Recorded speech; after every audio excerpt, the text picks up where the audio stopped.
કેટલીક વખત મોટી સમસ્યાનું નિરાકરણ બાળકો પાસેથી મળી જતું હોય છે। આવું જ જોવા મળ્યું છે સુરેન્દ્રનગરમાં। બહુમાળી ઇમારતોમાં આગના બનાવમાં જાનહાનિ અટકાવવા એક ખાસ પ્રોજેક્ટ 2 બાળકીઓએ રજૂ કર્યો અને બંનેને એવોર્ડ પણ પ્રાપ્ત કર્યો।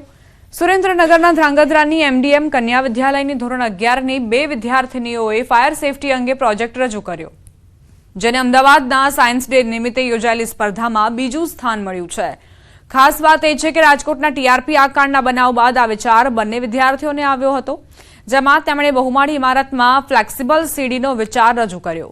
આ પ્રોજેક્ટ મુજબ જ્યારે આગ લાગે ત્યારે ફાયરની ટીમ પહોંચે તે પહેલા દરેક માળમાં ફ્લેક્સિબલ સીડીથી બચાવ કરીને જાનહાનિ ટાળી શકાય છે। જેમ રાજકોટ ગેમ ઝોનમાં જ્યારે આગ લાગી હતી ત્યારે ઘણા લોકોનું મૃત્યુ થયું હતું અને ઇમારતમાં ગેમ ઝોનમાં પણ ઘણું નુકસાન થયું હતું। તો આવી ઘટનામાં લોકોના જીવ બચાવી શકાય એ પ્રમાણે અમે આ ફ્લેક્સિબલ સીડી મૂકવાનો વિચાર કર્યો। ફાયર બ્રિગેડર હોય જ છે, પણ જ્યાં લગીન ફાયર બ્રિગેડર વાળા લોકો ના આવે ત્યાં લગીન આ લોકોના જીવ બચાવવા માટે આ ફ્લેક્સિબલ સીડીનો ઉપયોગ કરી શકાય છે અને આ દરેક બિલ્ડિંગમાં દરેક ઇમારતમાં આ ફ્લેક્સિબલ સીડી લગાડી શકાય છે। ફાયર સેફટી અંગેનો પ્રોજેક્ટ રજૂ કરવામાં આવ્યો હતો, જે પ્રોજેક્ટને રાજ્ય કક્ષાએ 2nd નંબર પ્રાપ્ત થયો છે।